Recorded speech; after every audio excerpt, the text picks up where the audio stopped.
What's up everybody, it's the Inhuman one here, and today I'm going to break down the ending of Lot 36, the first episode of Guillermo del Toro's new show, The Cabinet of Curiosities.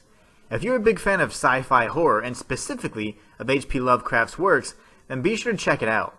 So without further ado, let's get started. Before we jump into our analysis, I want to provide a brief synopsis. We begin with an old man watching George Bush's aptly named New World Order speech before shuffling over to the kitchen and butchering what appear to be rodents for some unknown reason. But more on this later. Sadly, the squishy rodent head falls to the floor and the old man has a heart attack while trying to retrieve it.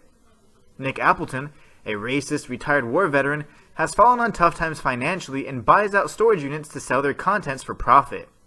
Fortunately for him, a brand new unit became available for auction. Lot 36.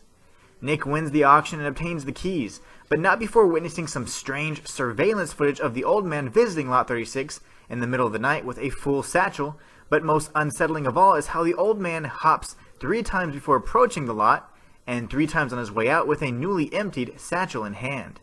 Interestingly enough, the old man had been visiting this lot every night for decades in the exact same manner.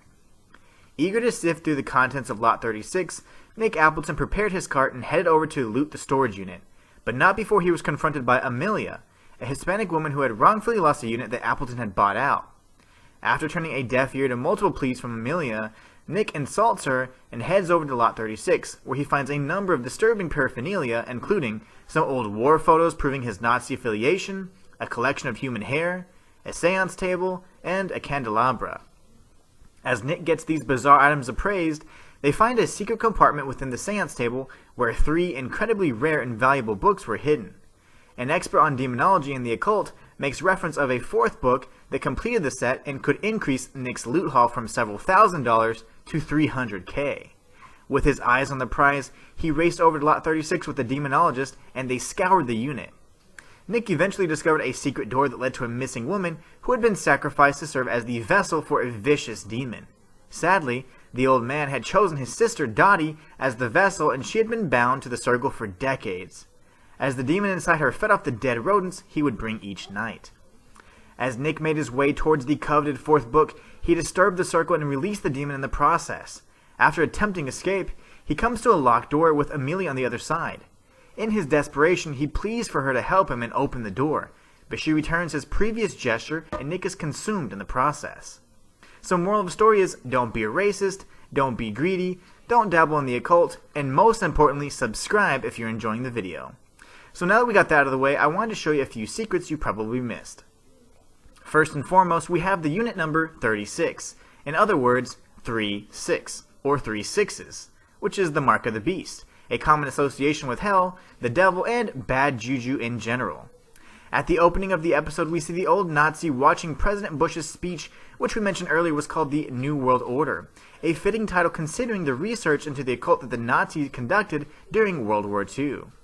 And what about the 3 hops? Well, this may be a stretch, but it's evident that this is part of a ritual that was done before and after entering the unit. This is likely another reference to the numbers 3 and 6 yet again.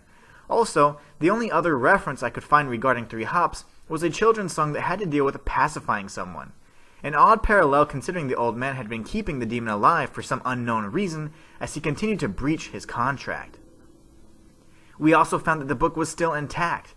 We learned from the demonologist that the 4th book was so rare because it spontaneously combusted once a transaction with the demon was completed. However, this begs the question, what were the terms of the old man's contract? We know for certain that his sister Dottie served as the vessel, and that he had squandered his fortune many years ago. Interestingly enough, the demonologist seemed to actually recognize Dottie and even regarded her with an affectionate manner, possibly alluding to a past relationship with her.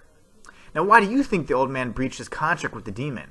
Let me know in the comments below. And if you don't really have anything to say, then comment Lot 36 so that we can confuse everybody who didn't watch until the end. And that's all for this video. Until next time, it's the Inhuman One signing out. Welcome to my universe.